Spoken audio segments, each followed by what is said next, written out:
Hello friends, आपके जो भी डाउट्स है वो कमेंट्स में लिखिए। आपके सारे डाउट्स 7 आवर्स के अंदर सॉल्व कर दिए जाएंगे।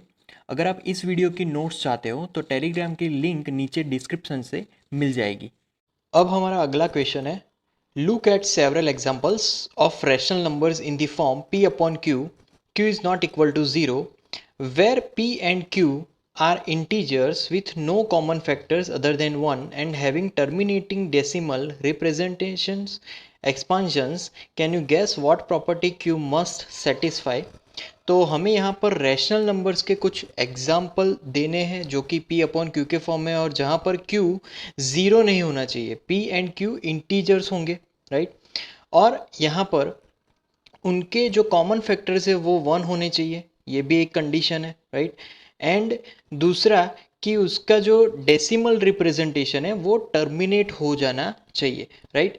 तो यहाँ पर हम लोग अलग अलग एग्जांपल्स लेंगे। इस फॉर एग्जांपल पहला मैं ले रहा हूँ 3/2, राइट। तो 3/2 इसको अब मैं क्या करूँगा कि 5 से डिनोमिनेटर में मल्टीप्लाई करवाऊंगा, मतलब कि 3 × 5, 5 से मल्टीप्लाई करवाया, और सेम चीज़ मतलब कि 2 को भी 5 से मल्टीप्लाई करवाया। इसको बोलेंगे 5 से मल्टीप्लाई एंड 5 से डिवाइड करना, राइट। 5 से मल्टीप्लिकेशन भी करवाया और 5 से डिवीज़न भी करवाया। इज इक्वल टू, अब ऊपर क्या आएगा, तो ऊपर बेसिकली आएगा 15, और नीचे डिनोमिनेटर में यहाँ पर 10 आ जाएगा, राइट। तो अब इसका आंसर यहाँ पर हमें मिलने वाला है 1.5, राइट। 1.5 ये हमारा आंसर होगा। और यहाँ पर हम लोग लिख सकते हैं denominator is equal to 2 right. Denominator हमारा है 2, मतलब कि 2 भी हम लोग लिख सकते हैं। अब दूसरा एग्जाम्पल लेंगे। दूसरे एग्जाम्पल में 1/5 दिया गया है, राइट। तो 1/5 इज इक्वल टू, अब इसको हम लोग मल्टीप्लाई करवाएंगे 2 से एंड डिवाइड करवाएंगे 2 से। अब यहाँ पर ये कैसे पता चलेगा कि किससे हमें डिवाइड करना है और किससे हमें मल्टीप्लाई करना है? तो नीचे तो 5/2 आ जाएगा, राइट। तो 5 इंटू यहाँ पर हम लोग लिखेंगे 2। अब ये पता कैसे चलेगा कि किससे मल्टीप्लाई एंड डिवाइड करना है? तो हमें बेसिकली नीचे क्या चाहिए, नीचे ऐसी चीज़ चाहिए कि जो 10 हो या फिर 100 हो या फिर 1000 हो, राइट।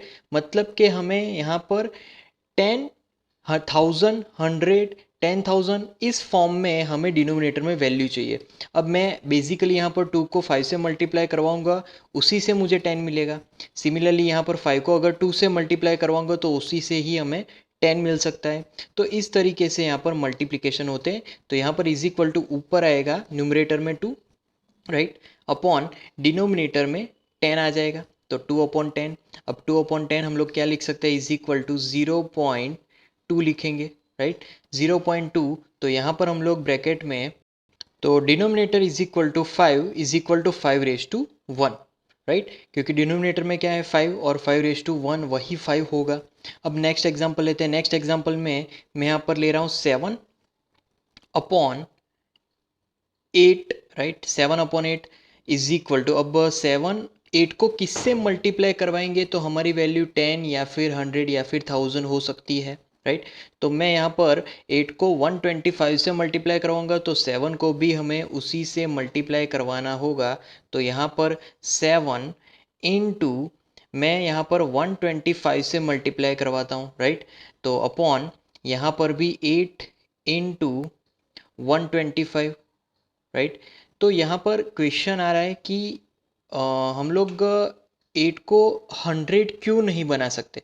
तो 8 के मल्टीप्लिकेशन में कहीं पर भी 100 नहीं आ सकता, राइट। इसीलिए यहाँ पर 8 इंटू किसी भी वैल्यू को मल्टीप्लाई करवाने से 100 नहीं आता, इसीलिए हमें उसको 1000 बनाना पड़ेगा, राइट। अब इसका answer is equal to 7 into 125, वो होगा 875। अब 875, तो डिनोमिनेटर में हमें यहाँ पर 1000 मिलेगा, राइट।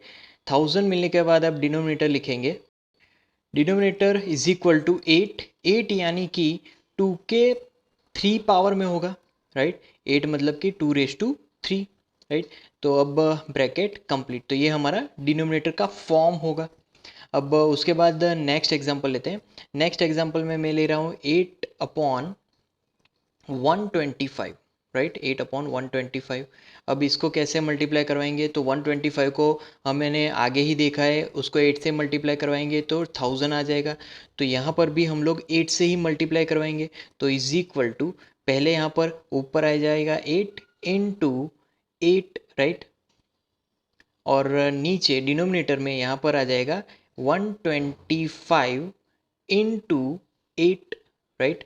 तो इस तरीके से ये मल्टीप्लिकेशन होगा। अब इज इक्वल टू 8 8 जा तो 64, 64 अपॉन यहाँ पर 1000 आ जाएगा, राइट। तो 64 अपॉन 1000, तो उसका आंसर हमें मिलेगा यहाँ पर कितना मिलेगा, वो 0.064, राइट, 0.064।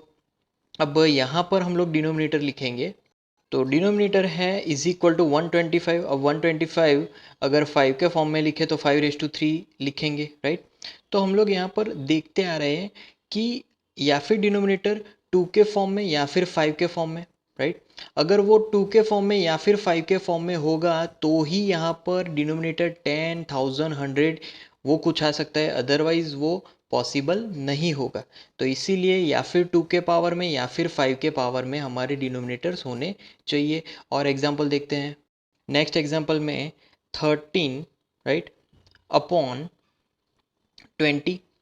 अब 13/20 को हम लोग किससे मल्टीप्लाई करवाएंगे, तो पहले 20 को मैं 5 से मल्टीप्लाई कराऊंगा, तो 13 को भी मुझे यहाँ पर 5 से मल्टीप्लाई करवाना होगा, राइट। अपॉन नीचे 20 इंटू 5 आ जाएगा, राइट। तो इसका answer is equal to 13 into 5 आएगा 65, राइट। 65 अपॉन यहाँ पर क्या होगा 100, तो 65 अपॉन 100 इज इक्वल टू, यहाँ पर हम लोग लिखेंगे 0.0, राइट, 0.65 लिखना पड़ेगा, 0.65। अब लिखेंगे डिनोमिनेटर, तो यहाँ पर भी डिनोमिनेटर हमारे 2 एंड इंटू 5, तो 2 इंटू 5 के फॉर्म में है, राइट। या फिर 2 के फॉर्म में या फिर 5 के फॉर्म में या फिर 2 इंटू 5 के फॉर्म में डिनोमिनेटर होना चाहिए, तब हमारा आंसर मिलेगा, राइट। तो यहाँ पर पहले आंसर लिख लेते हैं 875/1000, राइट। तो 875/1000 इज इक्वल टू, यहाँ पर आंसर मिलेगा हमें 0.875, राइट। तो ये हमारा आंसर था एक्चुअली। और डिनोमिनेटर तो वैसे भी यहाँ पर 8 इज इक्वल टू 2/3 ही होने वाला है, राइट। उसके बाद एक और एग्जाम्पल लेंगे 17/16। अब 17/16 को किससे मल्टीप्लाई करवाएंगे जिससे डिनोमिनेटर में मुझे 100,000 या फिर 10,000 मिले, राइट। तो यहाँ पर अपॉन 16 इंटू 625 करना होगा, 625 करेंगे, राइट। तो फिर यहाँ पर 10,000 मिलेगा, तो मुझे ऊपर भी 625 से मल्टीप्लाई करवाना होगा, तो इंटू यहाँ पर 625, राइट, उससे मल्टीप्लाई करवाना होगा। अब यहाँ पर इसका जो आंसर है 17 इंटू 625 वो होगा 10,625, राइट, अपॉन 10,000 डिनोमिनेटर में आएगा, राइट। तो ये 10,000 आ गया। अब इसका जो आंसर है वो क्या मिलेगा, तो यहाँ पर 1.0625 ये हमारा आंसर होगा। अब ब्रैकेट में डिनोमिनेटर लिखेंगे, तो इज इक्वल टू, यहाँ पर डिनोमिनेटर क्या है 16 है, राइट। अब 16 को हम लोग लिख सकते हैं दैट इज इक्वल टू 2/4, तो 2 के पावर में ही मिला डिनोमिनेटर, तभी ही ये 10,000 यहाँ पर पॉसिबल है, अदरवाइज ये पॉसिबल नहीं था। तो यहाँ पर हमने क्या ऑब्जर्व किया, we observe that the prime factorisation of Q has only power of 2 और पावर ऑफ 5 और पावर्स ऑफ बोथ, या फिर 2 के पावर में था या फिर 5 के पावर में था या फिर दोनों के मल्टीप्लिकेशंस के पावर में था। अगला क्वेश्चन है, write 3 numbers whose decimal expansions are non terminating non recurring. तो यहाँ पर हमें 3 नंबर ऐसे लिखने हैं कि जिसके expansion non terminating non recurring हो, राइट, जिसके एक्सपांशन कभी भी टर्मिनेट नहीं होते। तो पहला मैं एग्जांपल लिखूंगा √2 का, √2 अगर आप लोग फाइंड करोगे तो उसको आगे हम लोग बढ़ाएंगे वैल्यूज़ में, तो 1.4, देन 1 2, राइट, 4 1, यहाँ पर हमें मिलेगा 4, then 2, then 1, then 3, then 5, then 6 and then 2, और फिर वो आगे बढ़ता ही जाएगा, राइट। तो ये प्रोसेस कंटिन्यूअस है, उसकी वैल्यू आगे बढ़ती ही जाएगी। वैसे ही अगर मैं √3 फाइंड करता हूँ तो √3 इज इक्वल टू, उसकी वैल्यू अगर देखें तो 1, देन 0.732, 0, 5, 0, 8, 0, 8, राइट। उसकी वैल्यू भी यहाँ पर आगे बढ़ती ही जाएगी। तो ये √3 का एक्सपांसन होगा। ये non terminating and non recurring है, राइट।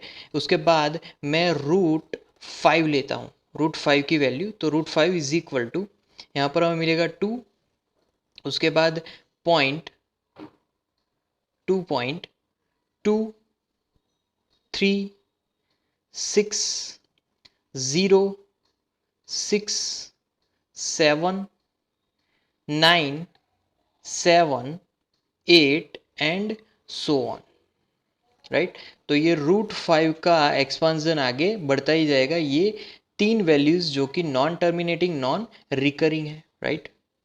अगले एग्जाम्पल में, find 3 different irrational numbers between the rational numbers 5/7 and 9/11। Okay, तो पहले मैं 5/7 फाइंड करूंगा, तो 5, राइट, हमारे पास वैल्यू है 5/7। तो 5/7 में क्या करेंगे, तो 5/7 का यहाँ पर एक्सपांसन करने के लिए यहाँ पर 5 लिखेंगे और बाहर हम लोग लिखेंगे 7, राइट।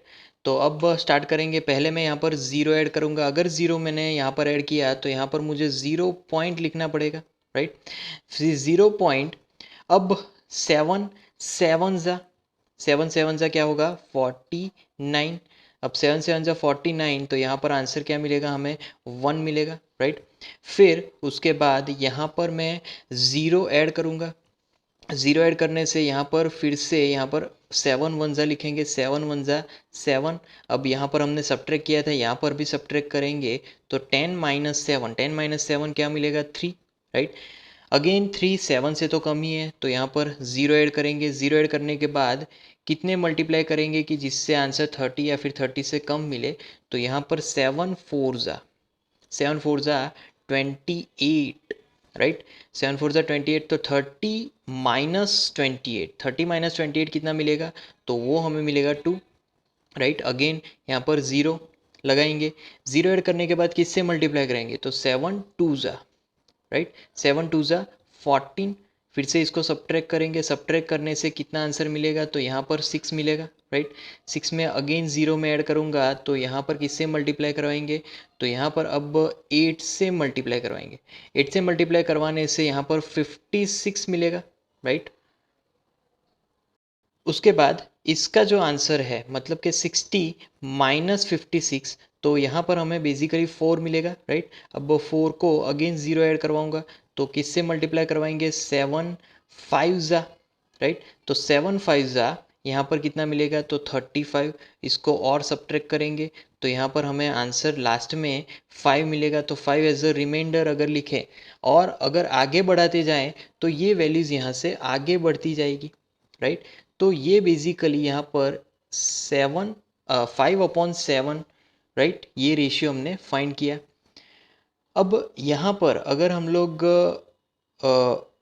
फोकस करें हमारे आंसर पे, राइट, तो ये वैल्यूज़ आगे जाके रिपीट होने वाले हैं। कैसे मैं कह सकता हूँ, क्योंकि हमारा रिमाइंडर यहाँ पर 5 मिला और हमने 5 से ही स्टार्ट किया था और फिर 0 लगाते गए थे, तो यहाँ पर ये वैल्यूज़ ही रिपीट होने वाली है। इसीलिए उसके ऊपर हम लोग लाइन ड्रॉ कर सकते हैं, राइट, क्योंकि वो वैल्यूज़ ही आगे जाके रिपीट होने वाले हैं। अब दूसरी वैल्यू हमारे पास दी गई है 9/11। तो 9/11 के बारे में बात करेंगे। 9/11 पहले लिख लेंगे और इसका अब इज इक्वल टू हम लोग लिखेंगे। तो पहले तो अंदर की तरफ क्या लिखेंगे, तो अंदर की तरफ अगर लिखें तो 9 एंड बाहर की तरफ आएगा 11, राइट। तो 9/11 ये हो गया। अब 9 तो 11 से भी कम है, तो यहाँ पर बेसिकली हमें ज़ीरो लगाना पड़ेगा। अब ज़ीरो लगाएंगे तो यहाँ पर भी मुझे ज़ीरो पॉइंट लिखना पड़ेगा, right, zero and then point. अब 11 8 ज़ा, राइट, कितना आएगा 88, 11 8 ज़ा 88, तो इससे यहाँ पर आंसर मिलने वाला है हमें 2, राइट। ये सब्ट्रैक्शन होगा। अब 2 के बाद यहाँ पर ज़ीरो ऐड करेंगे। अब ज़ीरो ऐड करने के बाद यहाँ पर 11 1 ज़ा, तो 11 1 ज़ा 11। अब यहाँ पर भी सब्ट्रैक्शन, तो यहाँ पर 20 माइनस 11 क्या मिलेगा 9, राइट। अब 9 भी 11 से कम है, तो यहाँ पर अगेन ज़ीरो ऐड करना पड़ेगा। ज़ीरो ऐड करने के बाद यहाँ पर अगेन 8, तो 88। अगेन सिमिलर क्या सब्ट्रैक्शन, तो यहाँ पर 2, अगेन हम लोग ज़ीरो ऐड करेंगे। तो यहाँ पर ज़ीरो ऐड करने के बाद अगेन मैं यहाँ पर 1 लिखूँगा, क्योंकि 11 1 ज़ा 11, तो यहाँ पर 11, राइट। अगेन यहाँ पर सब्ट्रैक्शन के बाद क्या मिलेगा 9। तो ये चीज़ यहाँ पर रिपीट होते ही जा रही है। 9 से स्टार्ट किया था, 9 पे पहुँच गए 8 1 8 1, तो यहाँ पर ये आगे बढ़ते ही जाएगा, राइट। तो यहाँ पर 9/11 का अगर आंसर देखा जाए तो 0, राइट, देन पॉइंट 0.81, और फिर उसके बाद वही चीज़ रिपीट हो रही है, तो मैं उसके ऊपर लाइन ड्रॉ कर दूंगा। तो 81 के ऊपर हमने लाइन ड्रॉ कर दी, राइट। तो ये चीज़ रिपीट होती ही जा रही है, राइट। तो यहाँ पर हमें टोटली हमने 5/7 एंड 9/11 का एक्सपांसन फाइंड किया। अब बेसिकली हमें क्या फाइंड करना है, तो यहाँ पर 3 different irrational numbers between this two values. हमें तो डिफरेंट इरेशनल नंबर्स फाइंड करने हैं 3 वैसे, तो इन दोनों के बीच के 3 कोई भी वैल्यू आप उठा सकते हो, राइट। फॉर एग्जाम्पल हमें क्या करना है, 0.7 और 0.8 के बीच कोई भी वैल्यू ले लेनी है।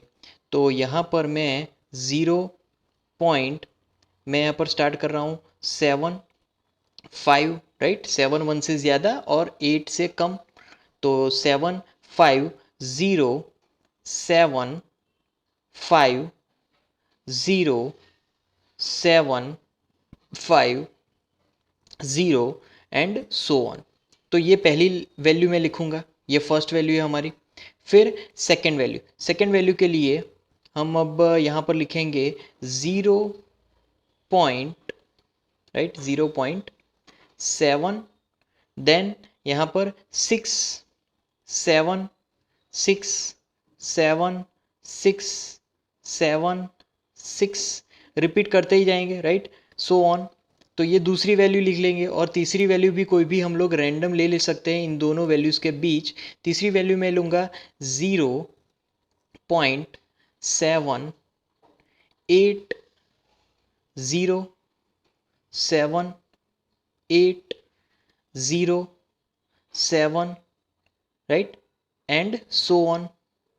तो ये 3 वैल्यू हमारे ये दोनों नंबर्स 5/7 एंड 9/11 के बीच आए हुए रैशनल नंबर्स है। अगला क्वेश्चन है, classify the following numbers as rational और इरेशनल। तो पहला है √23, राइट। तो यहाँ पर √23 first of all perfect square नहीं है। √23 so it is irrational number, मतलब कि वो परफेक्ट स्क्वायर नहीं होने की वजह से वो इरेशनल नंबर है, राइट। उसके बाद सेकंड है 225। अब 225 की अगर बात करें तो वो एक परफेक्ट स्क्वायर है। कैसे? 15 × 15 करने से 225 आता है।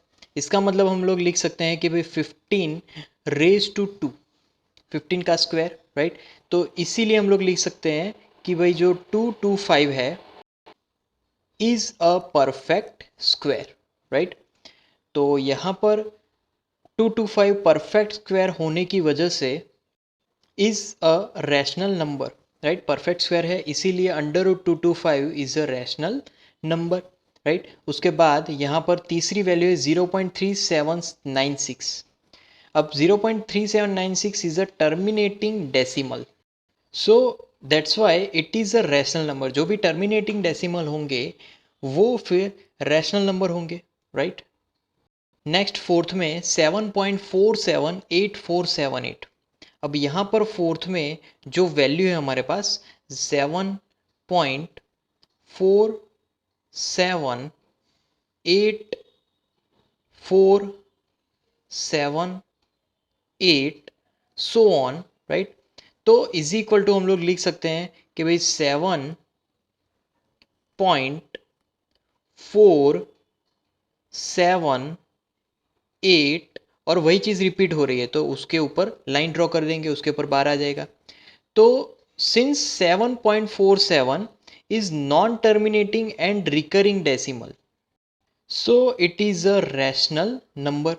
तो 7.478 रिपीट होता जाता है, इसीलिए वो नॉन टर्मिनेटिंग है, रिकरिंग डेसिमल है, तो इसीलिए वो रैशनल नंबर है। सिमिलरली नेक्स्ट में 1.10 100 100 140 एंड 1, राइट। तो यहाँ पर भी वो non terminating and non repeating decimal number है। सो इसीलिए वो रैशनल नंबर है, क्योंकि यहाँ पर भी कोई भी टर्म्स रिपीट नहीं हो रही है, राइट। जो पैटर्न होती है ना वो रिपीट नहीं हो रही है। क्यों? क्योंकि यहाँ पर 10, फिर 1 के बाद 2 0 है, फिर 1 के बाद 3 0 है, फिर 1 के बाद 4 0 है, राइट। तो यहाँ पर कोई भी टर्म रिपीट नहीं हो रही, इसीलिए वो नॉन रिपीटिंग है। और यहाँ पर ये चलता ही रहता है, इसीलिए वो नॉन टर्मिनेटिंग भी है, राइट। सो इसीलिए वो एक रैशनल नंबर है। तो ये थे हमारे क्वेश्चन 9 के 5 सब क्वेश्चंस के आंसर्स, राइट। अब हमारा अगला टॉपिक है representing real numbers on number line. तो मैं पहले नंबर लाइन ड्रॉ कर लेता हूँ, राइट। तो इस तरीके से हमें एक स्केल दिया गया है, राइट, नंबर लाइन दी गई है। अब यहाँ पर हमारे जो नंबर्स है वो पहले 0 से स्टार्ट होते हैं, फिर 1 2 3, वैसे ही लेफ्ट हैंड साइड -1 -2 इस तरीके से आएंगे, राइट। अब यहाँ पर बेसिकली 2 और 3 को हम लोग अगर जूम करेंगे तो वहाँ पर और डिविजन्स भी हमारे सामने आएंगे, जैसे कि 2 यहाँ पर है और 3 यहाँ पर है, राइट। तो 2 के बीच बहुत सारे डिविजन्स आएंगे, जैसे कि ये 2.1 होगा, राइट, 2.1। फिर उसके बाद दूसरे डिविजन्स में हमें 2.2 मिलेगा, फिर थर्ड में 2.3 मिलेगा, राइट। फिर फोर्थ डिवीज़न अगर है तो वहाँ पर 2.4 मिलेगा। फिर फिफ्थ डिवीज़न थोड़ा बड़ा होता है वो, राइट, तो वहाँ पर हमें 2.5 मिलता है फिफ्थ डिवीज़न, राइट। वैसे ही 3 तक पहुँचेंगे, वैसे ही हम लोग 2.9 से 3 तक पहुँचे। तो वैसे ही 2 और 3 को हमने यहाँ से फोकस किया, उसको और जूम किया। अगर जूम करेंगे तो और डिविजन्स हमारे सामने आएंगे, राइट। और हमारी जो वैल्यूज़ है, छोटे छोटे हम लोग मेजरमेंट और ले सकते हैं, 2.1 2.2 2.3 2.4 टिल 2.9 एंड लास्ट में 3 तक, राइट। अब वैसे ही मैं क्या करता हूँ, 2.6 और 7 को मैं और जूम करता हूँ, राइट। तो इस तरीके से हमने उसको जूम इन किया, राइट। तो 2.6 से लेकर 2.7 तक, 2.61 2.62 2.63 2.64, राइट, टिल 2.69 और फिर उसके बाद 2.7 आता है, राइट। तो यहाँ पर हमने 2.6 और 2.7, यहाँ पर जो स्केल था उसमें हमने 2.6 और 2.7 को जूम इन किया। तो इस तरीके से और डिविजन्स हमारे सामने आए। अब मान लीजिए कि मैं यहाँ पर जो 2.6 और 2.7 के बीच 2.66 और 2.67 है उसको और जूम इन करता हूँ, तो और डिवीजन सामने आएंगे। तो वैसे ही 2.66 के बाद यहाँ पर आएगा 2.661, राइट। उसके बाद 2.662, राइट। उसके बाद 2.663, उसके बाद 2.664, 2.665, इस तरीके से हमें 669 तक जाना है, राइट। इस तरीके से 2.661 से 2.669 और फिर 2.67 तक पहुंच जाएंगे। तो यहाँ पर हमने ये जो प्रोसेस की, इसको बोलते हैं process of successive magnification. Process of magnification में, प्रोसेस ऑफ सक्सेसिव मैग्निफिकेशन में हमने चीज़ों को मैग्नीफाई करते गए। इस फॉर एग्जांपल यहाँ पर पहले 2 3 को मैग्नीफाई किया, राइट। उसके बाद 2.6 से लेकर 2.7 को मैग्नीफाई किया, उसके बाद फिर 2.66 से 2.767 को मैग्नीफाई किया, राइट। तो इस तरीके से हम लोग मैग्नीफाई करते गए तो हमें और डिविजन्स मिलते गए, राइट। तो अगर हम लोग एक पोजीशन, एक सिचुएशन को विजुलाइज करें, राइट, जिसमें जो रियल नंबर्स है उसमें हमें टर्मिनेटिंग डेसिमल एक्सपांजन नंबर लाइन में मिल सकते हैं, राइट। बट अगर हम लोग विजुलाइज करें non terminating recurring decimal expansion on number line, तो वो इंफिनिटी तक जा सकता है। हम लोग मैग्नीफाइंग करते ही रहेंगे, इंफाइनाइट तक जाएगा। तो नंबर लाइन पे हम लोग सिर्फ जो टर्मिनेटिंग डेसिमल एक्सपांजन है वही हम यहाँ पर पॉसिबली रिप्रेजेंट कर सकते हैं।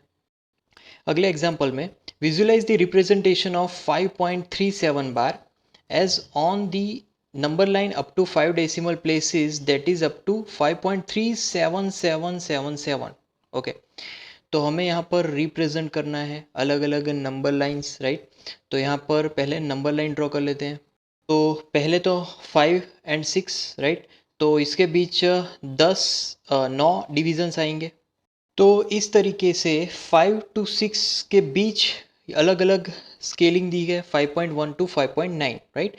अब मैं यहाँ पर, हमें यहाँ पर बेसिकली क्या पूछा गया है, 5.37 के बारे में। अब 5.37 के बारे में पूछा है तो ये डिजिट 5.3 और 5.4 के बीच आएगी, राइट। तो हम बेसिकली 5.3 और 4 में मैग्नीफाइंग करेंगे 5.3 और 5.4 को। तो ये हो गया हमारा 5.3 एंड 5.4 को मैग्नीफाइंग, राइट। तो यहाँ पर पहला क्या आएगा, 5.31, फिर 5.32, फिर सो ऑन। तो ये स्टार्ट होती है 5.3 से लेकर 5.4 पर एंड होती है। अब यहाँ पर बेसिकली हमको ये जो हमारी वैल्यू है 5.37 वो कहाँ पर आती है। एक्चुअली ये 5.3777 होगी क्योंकि ये रिपीट हो रही है। तो 5.3777 वो बेसिकली 5.37 एंड 5.38 के बीच आने वाली है, राइट। तो उसको अब हम लोग मैग्नीफाइंग करेंगे 5.37 एंड 5.38 में। तो 5.37 और 5.38 को मैग्नीफाइंग करेंगे तो पहली वैल्यू हमारी आएगी 5.371, फिर दूसरी वैल्यू 5.372, राइट, फिर तीसरी वैल्यू 5.373, वैसे ही हमें 5.379 तक जाना है, राइट। तो इस तरीके से हमने 5.37 एंड 5.38 को भी मैग्नीफाई कर लिया, राइट, और जूम कर लिया। अब यहाँ पर हमारी जो वैल्यू है वो है 5.37777 सो ऑन। तो बेसिकली अभी भी ये वैल्यू 5.377 एंड 5.378 के बीच आने वाली है, राइट। तो यहाँ पर और एक स्केल लेंगे हम लोग ध्यान में। यहाँ पर ये टर्म 5.377 से स्टार्ट होगी और 5.378 पर एंड होगी, राइट। तो फर्स्ट टर्म 5.3771, फिर सेकंड 5.3772, फिर थर्ड में जाएंगे, राइट, फिर सो ऑन 5.378 तक हमें पहुंचना है। तो इस तरीके से ये टर्म कंटिन्यू हुई आगे। अब यहाँ पर जो हमारी टर्म है वो फिर से इन दोनों के बीच मिलेगी, मतलब कि 5.3777 एंड 5.3778, राइट। तो यहाँ पर हमें कहीं पर टर्म मिलने वाली है इन दोनों के बीच की कोई वैल्यू, राइट। तो यहाँ पर जो टर्म है वो बेसिकली 5.3778 से थोड़ी नज़दीक होगी। तो यहाँ पर तो इस टर्म को हम लोग और आगे बढ़ाते ही जा सकते हैं, बट हमें यहाँ पर जो लोकेशन फाइंड करना है, राइट, अप टू 4 डिजिट तक। तो 4 डिजिट तक यहाँ पर 5.3777 पर हमें मिल जाएगी अप टू 5.37777 तक, राइट। तो इस तरीके से हम लोग यहाँ पर ये चीज़ फाइंड कर सकते हैं। तो यहाँ पर हमें क्या किया है कि यहाँ पर जो ये वैल्यू है 5.3777 एंड 5.377 8 उसको और मैग्नीफाई किया है, और मैग्नीफाई करने से हमें ये पूरी स्केल मिली, और स्केल मिलने के बाद हमें लास्ट में ये टर्म इस नंबर लाइन के स्केल पे मिल गई, जो कि हमें फाइंड करनी थी 5.3 के बाद 4 टाइम्स 7। तो हमने यहाँ पर ये चीज़ फाइंड आउट कर ली है, राइट। तो ये था एग्जाम्पल 11 का आंसर। नंबर लाइन सिस्टम के मेथड से हमने ये चीज़ फाइंड आउट कर ली।